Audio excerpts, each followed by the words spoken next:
Hi, I'm Michael Kelly. I'll be talking to you regarding BOSOM Group's findings on regulating drivers' use of cellular technology in the present day. I'll be going over the introduction. Basically, we're just going to talk about the elements of the introduction, the purpose of the presentation, the scope of the presentation, the methods of research and our sources that we use to find our data, some key terms and definitions, some things that we found, some recent terms that we've come across to help define some of the things we'll be talking about today. And lastly, just a quick synopsis of the presentation, an overview of things, and a brief introduction of what we'll be talking about today. First, we have the purpose of the presentation, what we'll be covering, why, and who. What we're basically talking about is analyzing the effects of regulations on cell phone use.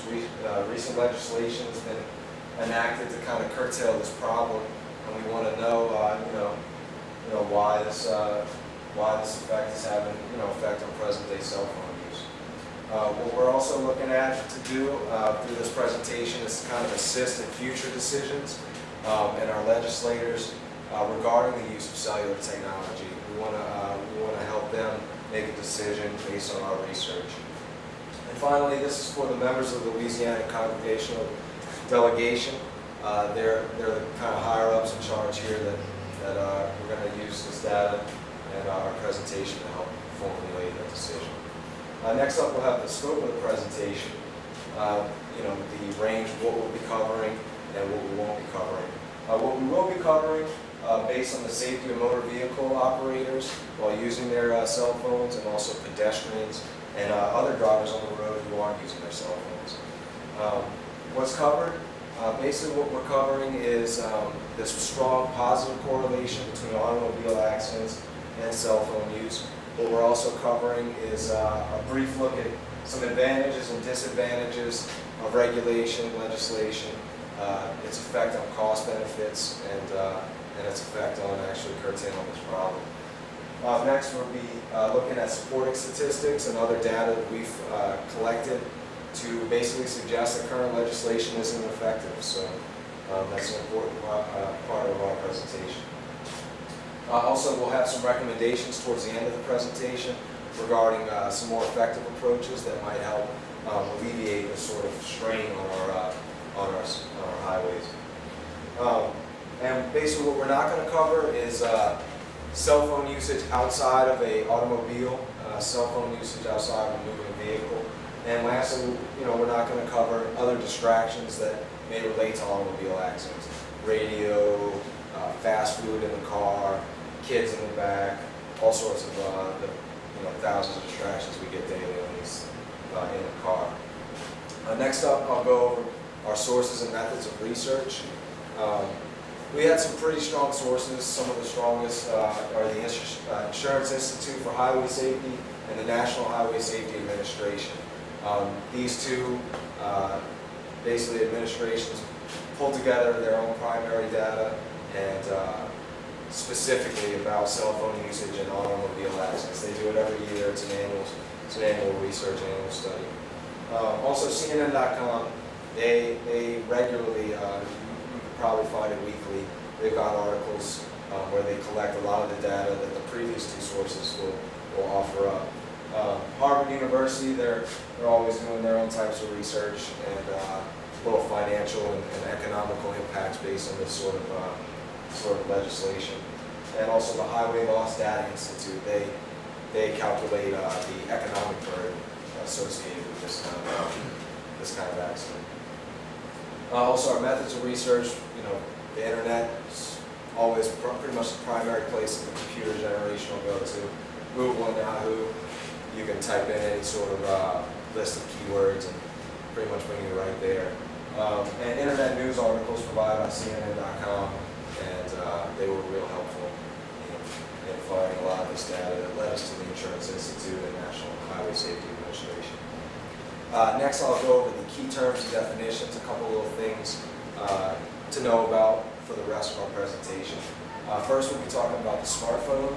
It's a mobile phone that basically has PC-like functionality. In fact, it's usually more powerful than computers that a lot of people still have in their houses today.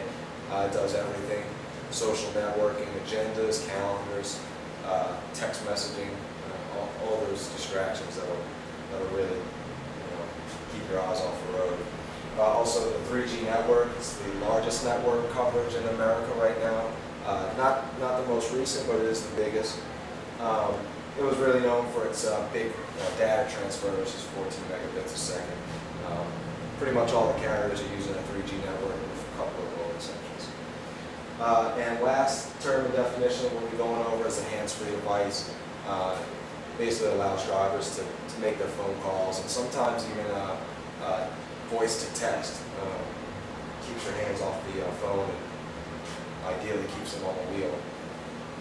And last but not least, the overview of the presentation, a little synopsis for you before my next associate gets into it. We've got an overview of cellular technology in the past. The technology's been around for several decades, although it's made an exponential boom since the mid-'80s. Pretty much everybody's got one nowadays. In fact, presently, numbers are somewhere around daily cell phone users to be around 4.6 billion. So you're looking at just shy of the world's population using a cell phone daily. In the future, we don't really see any kind of slowing to this trend. We expect it to at least stay stable. Also, we'll go over the advantage of regulation. What the good points are, what benefits it could possibly bring drivers. I'll look at our increase in awareness of highway safety. I think that's really the most important thing, is having drivers be aware of how dangerous their inattentiveness can be. And secondly, a decrease in insurance premiums, and that hits everybody at home, monetary reasons. Less bills, the better. Then we'll also take a look at the disadvantages of regulation, which seem to be more prominent. They're ineffective in reducing accidents according to the data that we've collected and primary data that some of our sources have collected. And it just seems to be cost inefficient. We spend a lot of money putting these things out there, and it doesn't really seem to be coming back. I'm going to lead us into my associate. The next part of the presentation will be going over the overview. Leonardo? Thanks, Mike. Hi, my name is Leonardo Streamer, and I'll be going over the overview of cellular technology. I'll be talking about the past, present, and the future use of cell phones. As you can see, this graph shows the growth of cell phone subscribers throughout the past years in the U.S. Though cell phones are at the height of popularity, the number will keep increasing as the new generation gets familiar with their purpose and their usage. The first generation cell phones were bulky, weighed several pounds, and had a short battery life. This meant they could only be used with any practicality in cars. The first true mobile cell phone was introduced by Motorola in 1983. The Dynatac 8000X was Motorola's first commercial cell phone and had a staggering price of $3,995. Weighing in at only 28 ounces, it was lightweight. The phone also became known as the brick phone because of its square dimensions. Throughout the 80s, mobile phones grew in popularity, largely due to the fast improvements that were being invented, which allowed the phones to become smaller and more powerful. Nowadays, cell phones come in different sizes and shapes and are designed to accommodate personal taste. They have become cheaper, smaller, and more readily available for ease of use. In addition, cell phone technology has dramatically advanced and changed the way people use cell phones today. Cell phones are now smarter, faster, and just simply allow users to do so much more than ever before. They are now equipped with wireless internet signals known as Wi-Fi, which makes them easier to surf the web without the use of computers. They have built-in keyboard and touchscreen capabilities, which makes the experience of cell phone use even better for people. Cell phones now have cameras, video recording capabilities, games, music, and thousands of other applications, which help users to be more productive and entertained. Moreover, cell phones are replacing all other electronic devices by combining all of these technologies into one portable device.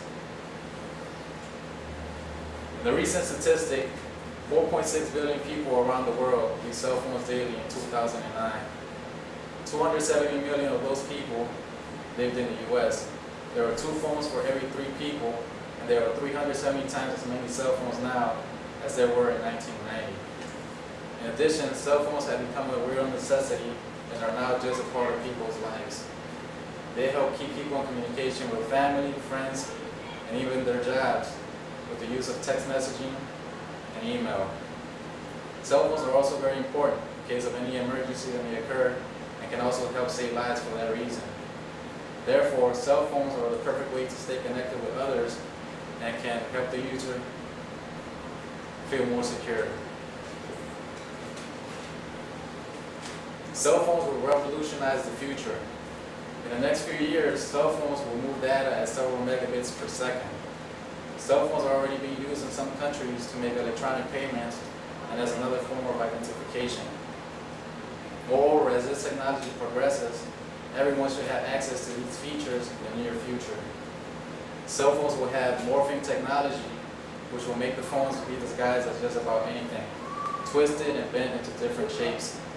In the future, cell phones will also have silent speech technology, which will allow the users the ability to speak without actually making a sound. Another interesting feature that cell phones will have is super fast charge for kinetic energy. This feature will maintain the phone charged with built-in generators powered by kinetic energy created from human interaction. So the more the cell phone is used, the more charge it will receive. As a result, all these great future innovations might even cause the cell phone companies to make the house phone companies completely shut down. This has been an overview of cellular technology. Thank you. And I will introduce you to Baski. She will. I think it's fine. I should be able to talk. Okay. Wait, let me say the introduction. Yeah, Go ahead. I think so. Yes, I want to go tell them why. Now, this is Baski, and she will talk about the advantages of regulating cellular technology. Thank you.